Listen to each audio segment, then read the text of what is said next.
Hello everybody, welcome to part 3 of our puzzles walkthrough, and we're going through silence and relics and a bunch of other things now, and then finally we're going to end on the odds and ends puzzles because there's a bunch of them. These ones are all silence. We're starting off with our bronze. The silence ones I found pretty easy, honestly, and this one's no exception. We're going to have our creature get permafrosted, snow's building up, we gotta win. They attack us. We're taking 2. It's fine. We don't need to block. And in fact, if we do, we can't win. Because what we're going to do is use Valkyrie Enforcer to silence our own unit, getting rid of the stun, and giving this flying and an extra power for the win. Silver Silence. Find a way through all those units, win this turn. And once again, a pretty easy puzzle here. We just need to kill everything. So we're going to want to temper the 1/1. We can purify this one. The reason why we're purifying here is because we have Suffocate. We need to kill something with 3 or less. So we silence this to put it back to 3. And then Suffocate it to deal our 5 damage and win the game. Gold Silence. We have 2 turns to win this one. And we are going to need them. So we get a ton of different cards. This one is really weird. I don't know if my solution is actually correct. The AI should be able to kill me on the way that I'm doing this. So at the once per turn, they can sacrifice a unit to deal 2 damage to us. There you go. They can just kill us. But for some reason, they don't when we do this. So what we're going to do is we're going to Vara's Choice, return the Tormentor, and we're dealing 5, we need to deal 13 over 2 turns. So we're going to need to get something else down. Play the Steward of Prophecy, silence it in their hand, even though it's already silenced. And the thing is, this Obrak the Feaster has to sacrifice itself. So we can kind of ignore it, attack with 5. That's before they even get a chance to Brimstone Volley. But this is the weird thing. So they have 18 power, 19 power now. They play Tormentor, but then they just pass the turn. So I don't know if this is actually the correct way to do things, but it works. And now we can do a bunch of different things. We can use like Jack to silence and stun. We could Death Strike it. Doesn't matter how we do it. Just attack in and win. Very weird one. Alright, Diamond Silence. Gotta win before the dragon attacks again.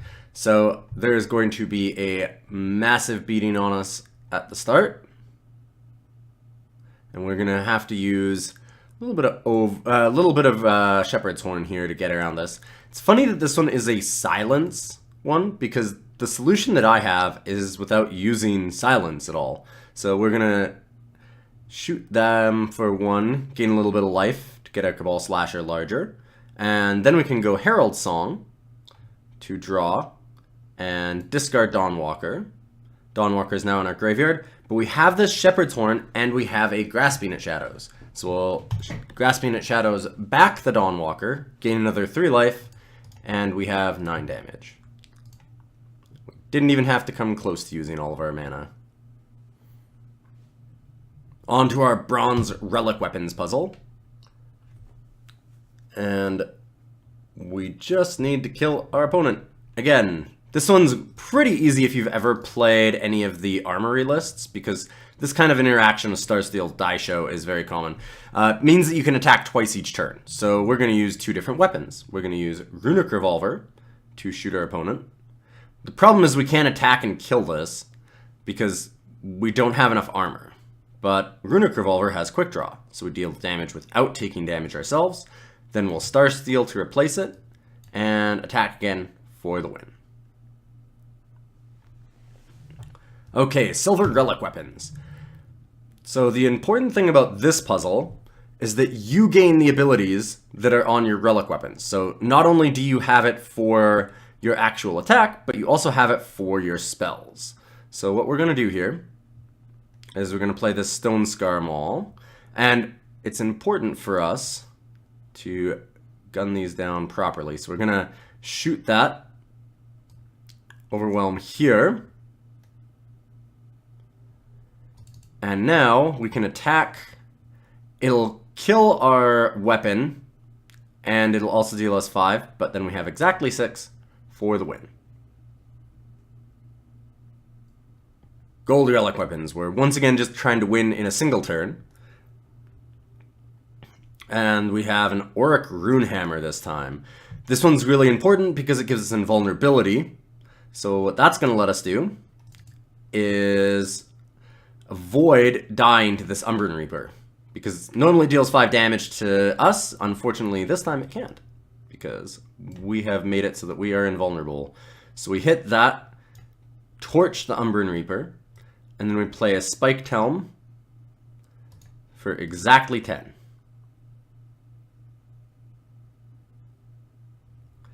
Diamond Relic Weapon sees us fighting against the dragon again. So we have to win this turn before the dragon kills us. And this one is a lot of fun. We're going to be using a little bit of reforging. So none of our weapons are actually big enough to kill the dragon. None of them. So what we need to do is we need to Stone Scar Maul. We have a ton of power. Play an Armor Smith, which is going to up the armor on our weapon, and that'll up it permanently, whatever weapon we have out. And now we just need to replace it with a cheap weapon, so we're going to replace it with Talon and Ostrix.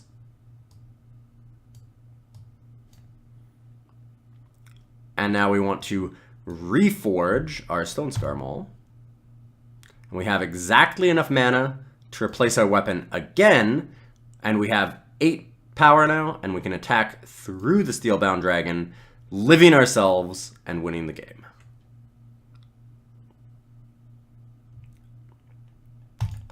Master Relic weapon puzzle is the same as the other ones, just have to win in a single turn. And this one's fun. It involves a little bit of top deck trickery. So what we need to do is we need to actually have our Scepter of Nobility die. So we're going to immediately replace it with this Talon of Nostrix, and then we're going to excavate it back to the top of our library.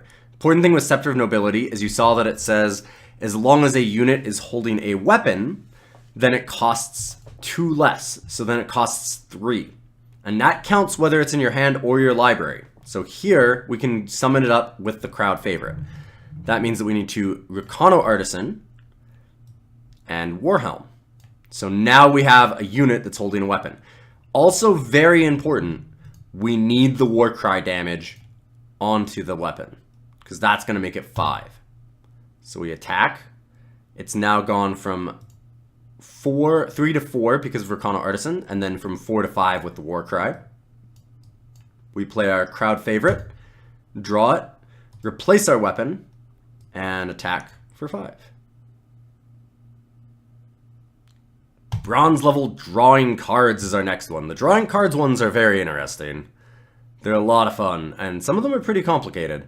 This one's not so much because it's just our starter one. We're going to be using some trickery to get Echo and Fate and all those kinds of things working together. So what we want to do is we want to be able to put the Static Bolt back on top of our library. So we can just do some little bits of trickery with it. It's going to make it cost 0. And then we're going to use this Elysian Trailblazer to give it Echo. So we're going to be able to draw 2 copies of it. When we attack with the Tundra Explorer, it draws us the card, gives us 2 copies. Each one of the Fates go off. So they each gain +1 damage, which is going to put them both up to 4. We deal 3, and leave our opponent at 8 for perfect damage off of the Static Bolts.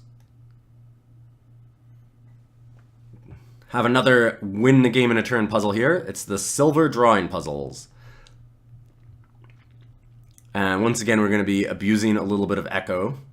So we need to be attacking with hasty creatures. Units with 1 or less have charge. We've got Cliffside Porter, but Cliffside Porter doesn't have any power. Well, this is kind of easy. What we do is we use the Cliffside Porter to combust our opponent's creature. And then all we have to do is Dark Return our Cliffside Porter. It says draw a card out of your void, which means that Echo goes off and gives both of the copies +1 power for exactly 3 damage. gold drawing cards puzzle. Once again, we need to win in a single turn. And I just love all of these. They're just so much fun. The drawing puzzles are, to me, amazing. We have the Psionic Savant here, so whenever we draw a card, then it gets +1/+1, and we need to deal 9 damage off of it. So first of all, we want to give all of our power cards echo. So we're going to voice the speaker. It's going to be pretty important to do that. Now we go Seek Power. We need to seek power first, because otherwise we don't have enough power for these. When you use Seek Power, it's essentially a 0-cost card, because you get to play it if you haven't played your power card already, because you get it for free. You get a power card to replace it. Now we're going to Herald Song, and the important thing about that is we're going to draw 4 things, because we're going to get we're going to draw 2 things off of the Echo, and then we're going to discard this Privilege of Rank, which is going to draw us 4, because it's going to, when discarded, get us 2 Justice Sigils from our deck, and each of them have Echo. So we have exactly what we need for 9 damage and the win. We have another lovely viewer here watching us beat all of the puzzles.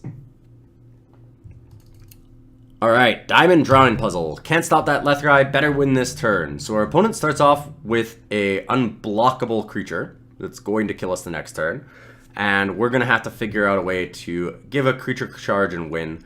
It's not too hard. What we want to do is accelerate one of our Teriax hatchlings, so it has charge.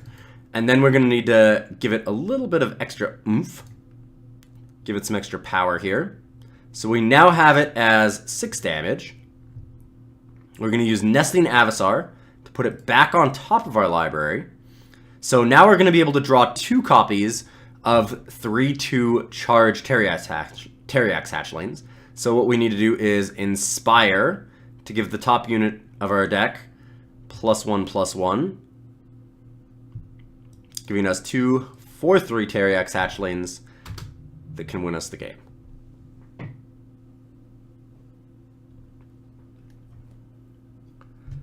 And now our Master Drawing Puzzle. This one is a doozy. So it involves a combo that a lot of people may be familiar with, which is giving Second Sight Echo and then being able to go infinite. So the way that we do this is we are going to Trail Stories and make Second Sight cheaper, and then Trail Stories again to make it cheaper again. Now we're going to Second Sight, draw the cards, and put one of them back. We're going to Excavate to put the Second Sight back on top of our library. And then we're going to Trailblazer to give it Echo. We now have 10.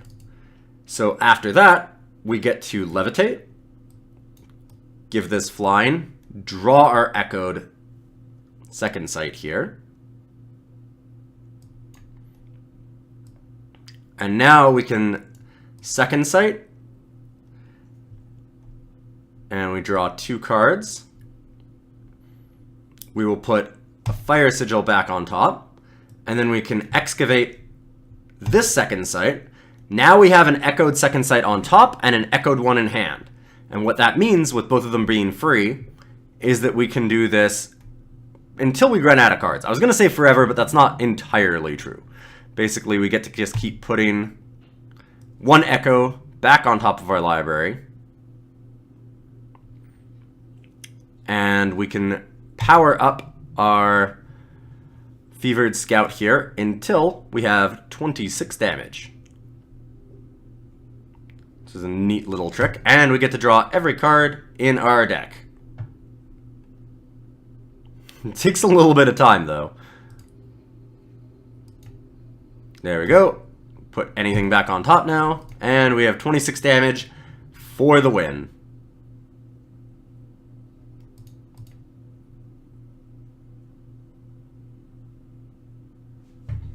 Last, we're on our Changing Zones puzzle. So we've got our Bronze Zones puzzle first.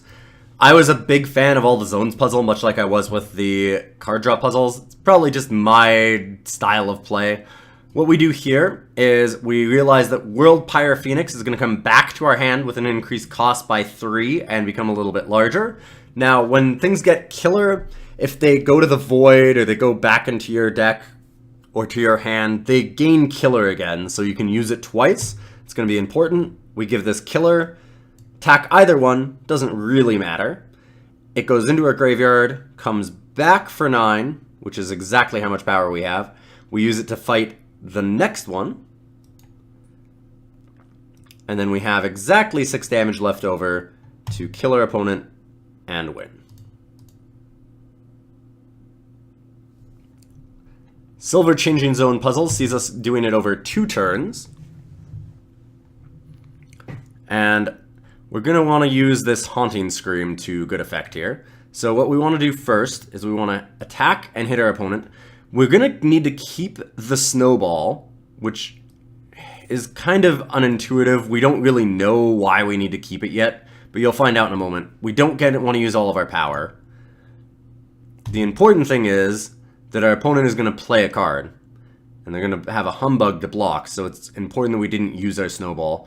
Kind of annoying, as I've said before, to have a card that we don't know about in our opponent's hand, but that is part of the puzzle here. Makes it a little tough to solve the first time without full knowledge. Now we Haunting Scream back our Yeti. We deal 9 damage, make a new snowball, and shoot our opponent in the face for the last point of damage. Boop.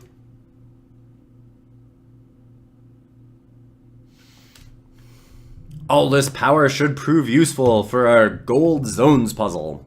Now, with this one, we've got a few, kind of tricky cards here. They're trying to make us maybe use things like Stone Scar Leviathan, that when it dies, our opponent's life becomes 7, and things like Bloodright Kalis, where we sacrifice a bunch of our units.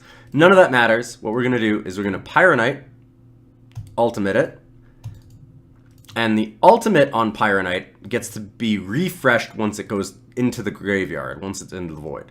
So we're first going to kill the 0/7, because that's the biggest problem. And now we're going to use Shadowlands Guide to get our Pyronite back. It has charge because of the Frontier Jito here. Use the ability again to put it up to a 10/9. And then we want to use Jack's Knife to make it just a little bit larger and attack for exactly lethal.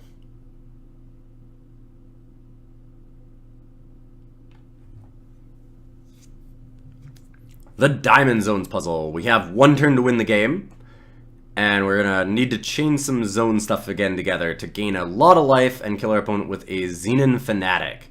So the way to do this is to start off with Shepherd's Horn.